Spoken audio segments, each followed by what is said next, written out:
আসসালামু আলাইকুম। আজকের আরও একটি নতুন ব্লগে সবাইকে স্বাগত জানাচ্ছি। কাছে এবং দূরে যে যেখান থেকে বসে এই মুহূর্তে আমার ব্লগটি দেখছেন, আশা করছি আল্লাহর রহমতে সকলেই ভালো আছেন। আমরাও আলহামদুলিল্লাহ ভালো আছি। এখন বাজে বেলা ১১টা। আমরা আজকে ২ ফ্যামিলি মিলে আবার ঘুরতে বেরিয়েছি।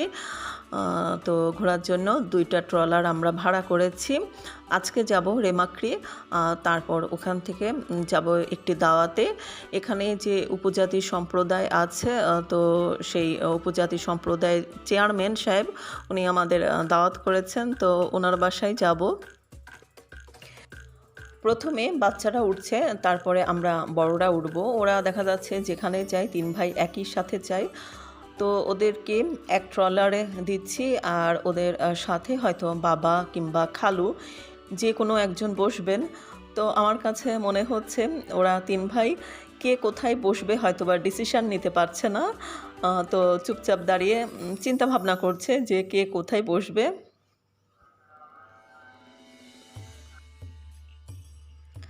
ফাইনালি আমরা রওনা দিয়ে দিয়েছি।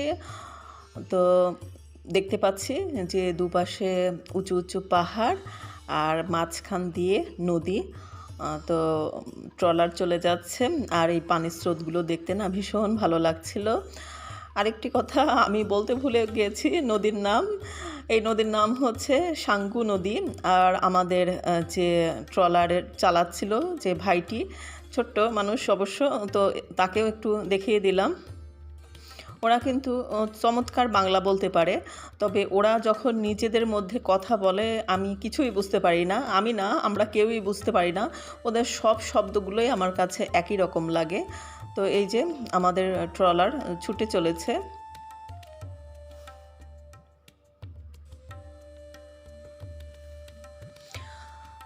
মাঝখানে নদী, আর দুপাশে দেখা যাচ্ছে যে ফসলের মাঠ, কোথাও দেখা যাচ্ছে যে উঁচু উঁচু পাহাড়, উপরে নীল আকাশ, অসম্ভব সুন্দর একটা প্রকৃতি।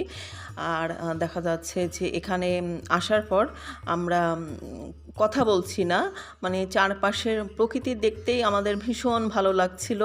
যে পরিবেশগুলো দেখলে না দেখা যাচ্ছে যে কোনো কিছু না করে চুপচাপ থেকে প্রকৃতির অপরূপ সৌন্দর্য উপভোগ করার মাঝে কিন্তু আলাদা একটা শান্তি খুঁজে পাওয়া যায়।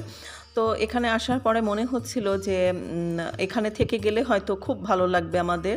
এত সুন্দর প্রকৃতি, এত সুন্দর পরিবেশ, কিন্তু একটু গভীরভাবে চিন্তা করলে দেখা যায় যে না, আমাদের চিন্তাধারাটা সম্পূর্ণরূপে ভুল। কারণ হচ্ছে এখানে আমরা যখন কয়েকদিনের জন্য বেড়াতে আসব আমাদের কাছে খুবই ভালো লাগবে, কিন্তু যারা অরিজিনাল এখানকার বাসিন্দা তাদের দেখা যাচ্ছে যে জীবনধারাটা অনেক কঠিন। মানে প্রকৃতির সাথে এক কথায় বলতে গেলে লড়াই করে তাদের টিকে থাকতে হয়।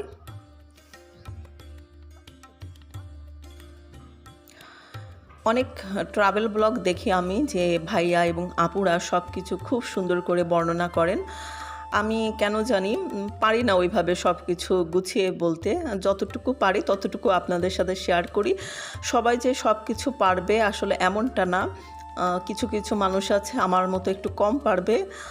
তো সেই সমস্ত কম পারা মানুষদের তালিকায় আমিও একজন বলতে পারেন। ঝলমল করছে রোদে চারপাশটা একদম। তবে দেখা যাচ্ছে পাহাড়, দুপাশে উঁচু পাহাড়ের মাঝখান দিয়ে যখন আমরা যাচ্ছি সেখানে একদম রোদ নেই। তো ওই সময়টায় প্রচুর ঠান্ডা লাগছে। তো বলতে পারেন কোনো সময় লাগছে রোদের কারণে গরম, আবার কোনো সময় লাগছে ঠান্ডা। তো এই রকম অবস্থার মধ্যে দিয়ে আমরা যাচ্ছি। তবে আমরা কিন্তু শীতের পর্যাপ্ত কাপড় নিয়েছি, কারণ আসার সময় দেখা যাচ্ছে যে তখন সন্ধ্যা প্রায় হয়ে যাবে, তখন প্রচুর শীত লাগবে। তো সেই ব্যবস্থাও আমরা করে রেখেছি। আরেকটি কথা আপনাদের বলা হয়নি, কয়েক বছর বলতে হয়তো বা ৫-৬ বছর আগে তখনও এসেছিলাম। সাদনান তখন ক্লাস 9-এ পড়ে, এখানে বেড়াতে এসেছিলাম।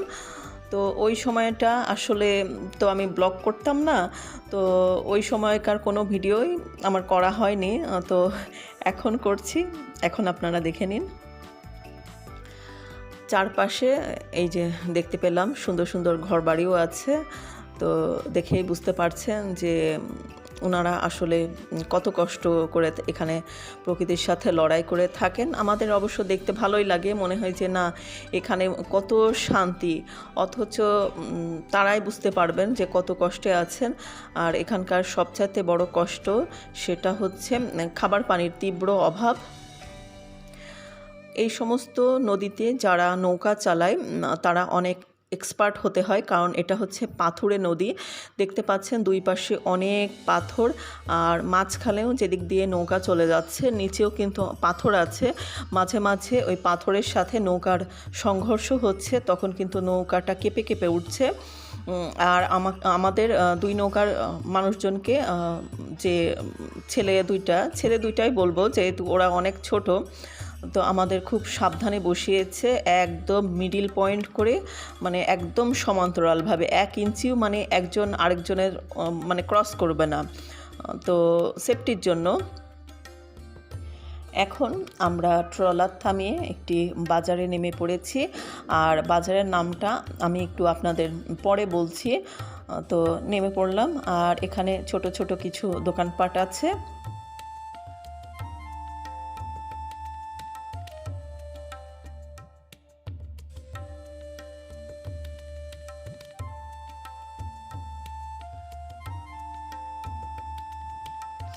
দেখতে পাচ্ছেন চারপাশে কত পাথর,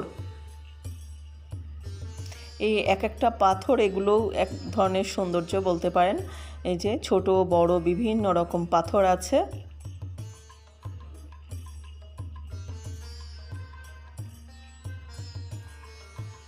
এখানে এসে যেটাই দেখবেন সেটাই দেখতে ভালো লাগবে।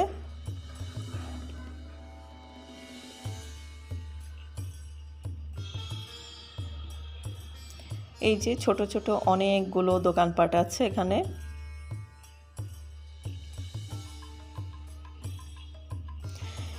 এই পাত্রগুলোতে পানি রাখা হয়, তো আমি এগুলো কিনতে চাইছিলাম যে ভালো লাগার জন্য, যে এখানে বেড়াতে এলাম, একটা স্মৃতি হিসেবে থাকুক। তো এত খোঁজাখুঁজি করলাম, আসলে এটার মূল মালিককে খুঁজে পেলাম না। আর এই হচ্ছে বাজারের নাম, তিন্দু বাজার। নামটাও বেশ অদ্ভুত। হালকা নাস্তা শেষ করে আবারও আমরা রওনা দিয়ে দিচ্ছি।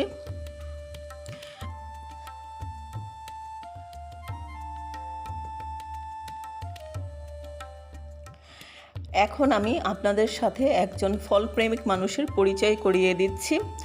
এই যে দেখতে পাচ্ছেন আপনাদের ভাইয়া, ওই বাজারে যখন ঘুরছিলাম, তো ওই ঘোরার সময় উনি কয়েকটি শাক আলু কিনেছেন। তো এখন সেইগুলো নদীর পানিতে পরিষ্কার করে নিচ্ছেন আমাদের খাওয়াবেন বলে। আমরা খুলনা অঞ্চলের মানুষজন এই আলুটিকে বলি হচ্ছে শাক আলু, আর আমরা কুষ্টিয়া অঞ্চলে যারা আছি তারা বলি হচ্ছে কেশের আলু। দুইটাই আমার অঞ্চল বললাম, যেহেতু আমার শ্বশুরবাড়ি হচ্ছে খুলনা আর বাবার বাড়ি হচ্ছে কুষ্টিয়া। তো এই যে উনি রেডি করছেন আমাদের খাওয়াবেন বলে। আমরা বাসায় থাকি কিংবা কোথাও ঘুরতে যাই না কেন, ওনার সামনে কোনো ফল পড়লেই উনি আমাদের কিনে খাওয়াবেন। তো দেখা যাচ্ছে যে আমরা খেতে খেতে বোর হয়ে যাই, কিন্তু উনি খাওয়াতে খাওয়াতে বোর হন না। তো আজকে বলতে পারেন ওনার এই গুণটা আমি আপনাদের সামনে তুলে ধরলাম। আর এখন দেখতে পাচ্ছেন একদম পাথরে এলাকায় চলে এসেছি, বিশাল বিশাল পাথর দুই পাশে, আর মাঝখানে ছোট্ট নদী। তো খুবই চিপা রাস্তা, এখানে নৌকা চালাতে হলে খুব সাবধানতার সাথে চালাতে হচ্ছে।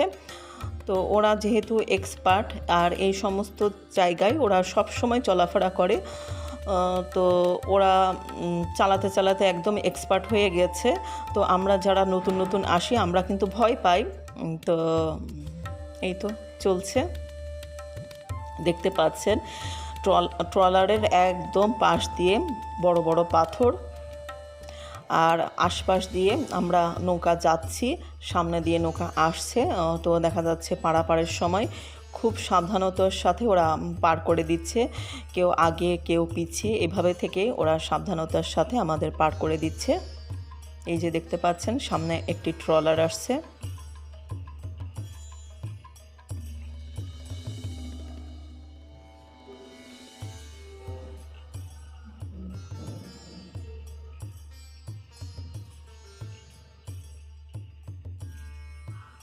আর এই দেখুন আমার অবস্থা, আমি একটু করে ভিডিও করছি আর আপনাদের ভাইয়ার ভয়ে ফল খাচ্ছি, বকা খাওয়ার ভয়ে।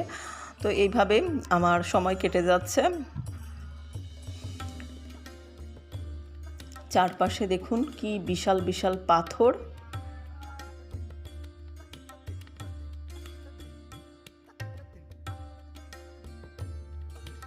দেখুন চারপাশে কত বড় বড় পাথর আর মাঝখান দিয়েই নদী বয়ে যাচ্ছে।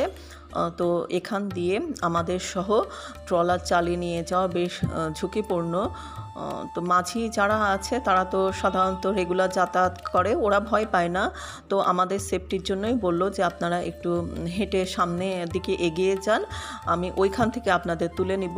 তো আমরা সবাই হেঁটে যাচ্ছি। আমি সবাইকে বলছি যে তোমরা আগে আগে হাঁটো, আমি পিছে আসছি, কারণ আমি তো ভিডিও করছি। আর চারপাশের রাস্তাটা দেখুন, একদম নিচে ছোট বড় বিভিন্ন রকম পাথর পড়ে পড়ে আছে। এই সমস্ত জায়গায় আপনারা যারাই ঘুরতে আসবেন, ছেলে হোক কিংবা মেয়ে হোক, জুতা পরে আসবেন, কারণ দেখতে পাচ্ছেন কত পাথর। তো জুতা না পরে আসলে কিন্তু এই পাথরে ব্যথা পেতে পারেন।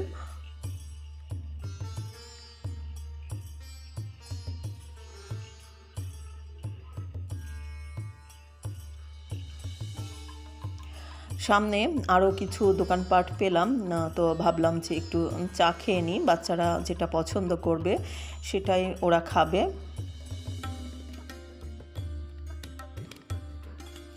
পরিষ্কার টলটলা পানি, তো দেখে সবাই হাতে মুখে একটু পানি দিচ্ছে।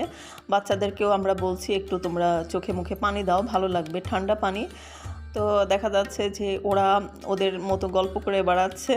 তো ওদের গল্পে আমরা একটু বিভ্রান্তির সৃষ্টি করছি, তো হয়তো ওরা মেনে নিতে পারছে না, ওরা ওদের মতোই চলাফেরা করছে।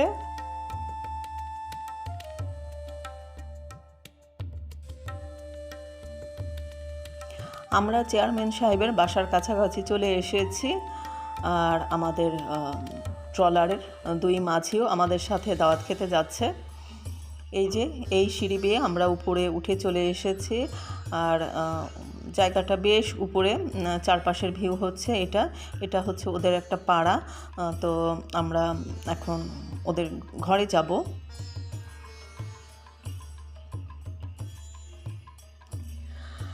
আমরা আজকে চেয়ারম্যান সাহেবের বাসায় দুপুরের খাবারটা খাচ্ছি। অনেক রকম মেনু ছিল। প্রথমে এখানে দেখতে পাচ্ছেন এটা হচ্ছে আলু ভর্তা, তারপর এটা নানা রকম সবজি দিয়ে, মুরগির মাংস দিয়ে রান্না। এখানে আরেকটি সবজি শুটকি দিয়ে, এটা হচ্ছে ডাল, তারপর ওনাদের স্পেশাল মরিচ ভর্তা, আর এটা ওনাদেরই চাষের চাল। তারপর ছিল পাহাড়ি মুরগির মাংস রান্না। আমার কাছে সবচাইতে বেশি ভালো লেগেছে আলু ভর্তাটা। আর ওনারা বেশ আন্তরিক, খুব যত্ন সহকারে আমাদের খাওয়াচ্ছিলেন। ওনারা ভীষণ আন্তরিক, আমরা যে যার মতো করে তুলে নিয়ে খাচ্ছি, গল্পও করছি। চেয়ারম্যান সাহেব হচ্ছে আমাদের হাজব্যান্ডদের সাথে বেশ খাতির জমিয়ে ফেলেছেন। তো গল্প চলছে। আর খাওয়ার পরে এলো পেঁপে। তো পেঁপেটা ভীষণ মিষ্টি। সবার খাওয়া শেষ, এই পেঁপেটুকু আমার ভাগেরটা। তো ভাবলাম যে খাওয়ার আগে আপনাদের একটু দেখিয়ে দিই। আর চেয়ারম্যান সাহেবের এই যে রুমের মধ্যে ওনাদের ছবি। ফল খাওয়ার পরে ওনারা আবার চা দিলেন, ওনাদের স্পেশাল চা। তো চাটাও খেয়ে নিচ্ছি। আসলে শীতের দিনে চা খেতে বেশ ভালো লাগে, লেবু চা। তো বেশ ভালো লাগছিল চাটা। খাওয়া দাওয়া শেষ করে আবারও আমরা চলে যাচ্ছি। এবার যাচ্ছি রেমাক্রিতে, বাচ্চারা একটু গোসল করবে পানিতে নেমে। তো আমরা এক্সট্রা কাপড় নিয়ে চলে এসেছি।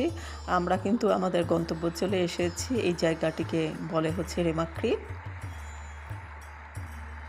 কি সুন্দর পানির স্রোত।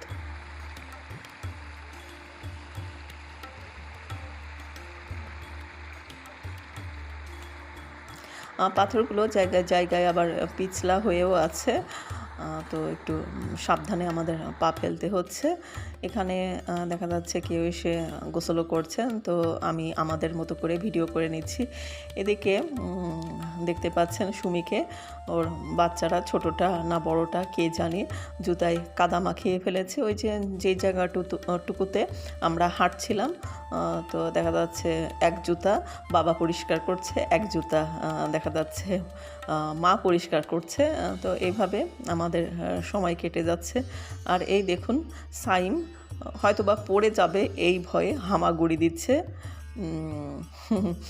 তো ভালোই লাগছে বাচ্চাদের এই সমস্ত কাণ্ড কারখানা দেখে। আর এই যে দেখেন আরেকজন মাহিম পানির মধ্যে শুয়ে পড়েছে, সাদনান লাঠি নিয়ে নিয়ে পরীক্ষা করে দেখে বেড়াচ্ছে পানির গভীরতা কতটুকু। ও কিন্তু খুব সুন্দর সাঁতার পারে, তবে সাইম মাহিমের জন্যই আসলে এইগুলো চেক করে দেখছে যে তোমরা এদিকে এসো না, এদিকে বেশ অনেকখানি পানি আছে।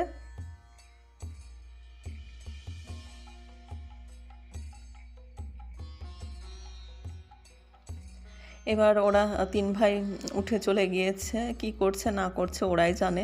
যাই হোক, ওরা ওদের মতো থাকুক, আমরা আমাদের মতো থাকি।